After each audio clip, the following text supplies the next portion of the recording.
Alors la destination marocaine aujourd'hui n'est plus à présenter.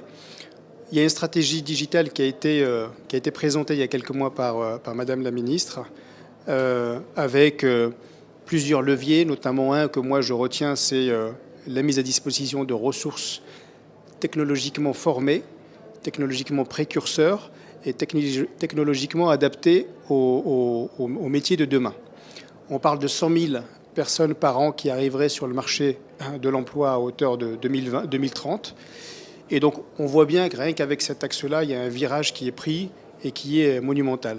Et donc, nous, de notre côté, aujourd'hui, on pense qu'on peut à la fois profiter, mais ce qu'on cherche surtout à faire, c'est être acteur majeur dans la valeur ajoutée qu'on dégage pour pouvoir accompagner cette stratégie au Maroc et en Afrique.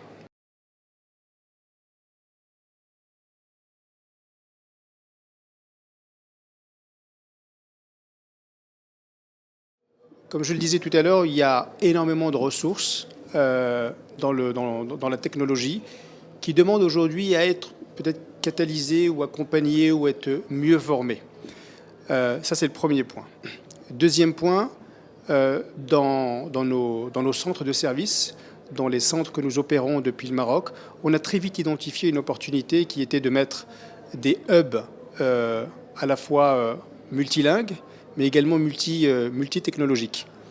L'un d'eux est effectivement l'ouverture de centres d'innovation autour d'une thématique spécifique qui est celle de l'intelligence artificielle et plus largement celle des nouvelles technologies. Car aujourd'hui, Concentrix, on est intégrateur de solutions et donc on est aujourd'hui une entreprise qui opérons dans la technologie. On est un acteur, un pur player dans la technologie. Et donc, pour revenir à Marrakech, on a pris en marge du GITEX, on a pris l'initiative également d'ouvrir, et on va inaugurer demain mardi, notre second Tech Lab au Maroc.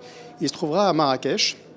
La particularité qu'il a, c'est qu'il est mis également à disposition à tous nos salariés, tous nos collaborateurs, s'ils souhaitent aujourd'hui entreprendre, s'ils souhaitent aujourd'hui ouvrir une start-up et qui cherchent aujourd'hui un accompagnement spécifique pour aller plus loin. Et puis, bien évidemment, on l'ouvre également à toutes les start-up marocaines qui ont besoin aujourd'hui d'aide, de ressources variées pour pouvoir aller plus loin dans leur projet. Et c'est ainsi qu'on a aujourd'hui la signature de plusieurs conventions, notamment avec la MNC, notamment avec le Technopark et d'autres, pour pouvoir en tout cas être un acteur majeur dans l'écosystème technologique marocain.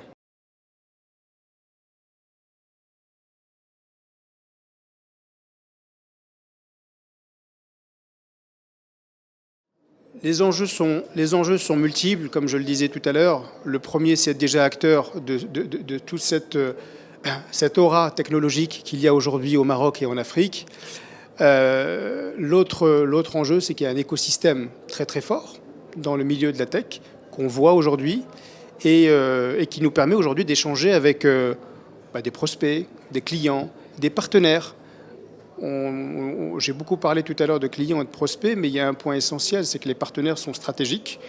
Dans la mesure où on s'est positionné depuis quelque temps sur un nouveau segment qui est celui de l'intégration de solutions, et bien évidemment, on est en train d'opérer énormément de partenariats ici au Maroc, en Afrique et puis à l'échelle internationale, puisque les partenaires sont également globaux et internationaux.